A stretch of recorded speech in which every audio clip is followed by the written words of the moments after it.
1964. Yeah.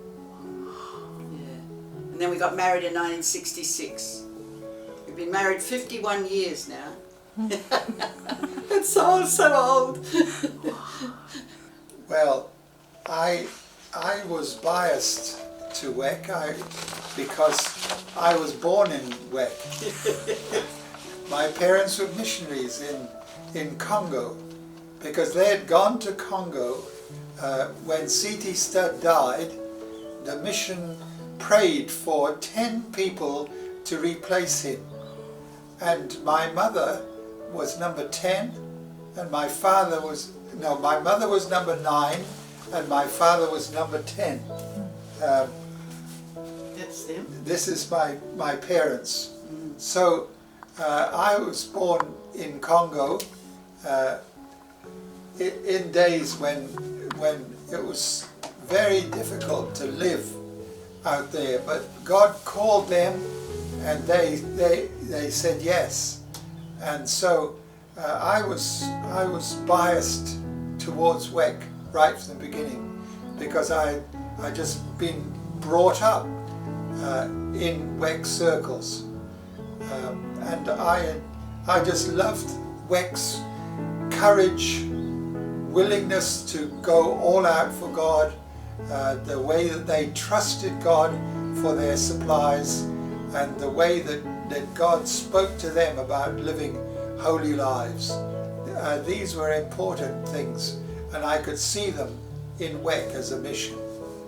Tell them how, when you were 5 or 6, your parents wanted to go back to Africa and they had to stay home in the children's home. Could you tell them, was that very hard for you?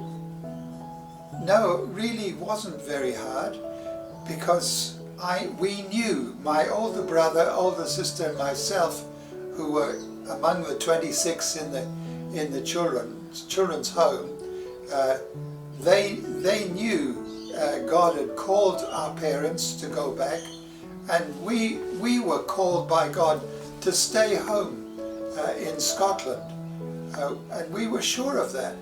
Your parents talked to you about it, didn't they? Yes, our parents had asked us, yes, were we willing to stay home, and we said yes. We know our parents love us, and we also know that they love the African boys and girls, and we are willing to do our part to help the African boys and girls come to know Jesus. It was like Writing letters, but it took 10 weeks for a letter to arrive in Congo, and 10 weeks to come back. So every week you wrote, didn't you? We wrote every week, but the parents must have got big piles of letters. Yes. And you got 10. You got a few every week, every 10 weeks. We got a few every 10 weeks, just from them. Yeah. So they got three letters from us every week. Every week. But 10 weeks, so there'd be 30 letters. So there were 30 letters. But God looked after us, and that children's home was a wonderful place of knowing God supplying all our needs. The one boy turned away from the Lord later, but the other one was a missionary. Out of 5 children, 3 were missionaries of their family. Wow, That's wonderful, yes. But it was for me, it was my uncle. My uncle here in Adelaide was the WEC representative, or the WEC. There was a little branch here, and he had WEC missionaries come, and I met WEC missionaries, and that touched my heart. So I started supporting and praying for WEC missionaries before I became a missionary.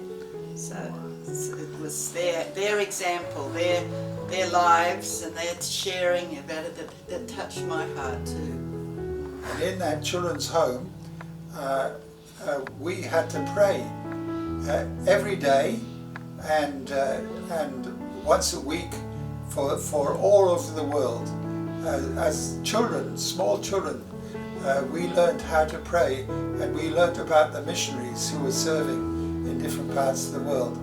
And it became a blessing to us. And as the years have gone past, it's just been so good to see the results of those prayers in the lives of the missionaries all around the world. Our children aren't in WEC, but some your sister's children, one is in WEC, and so gradually the fourth generations. And our son is a pastor Yes. in a big church here. In Adelaide.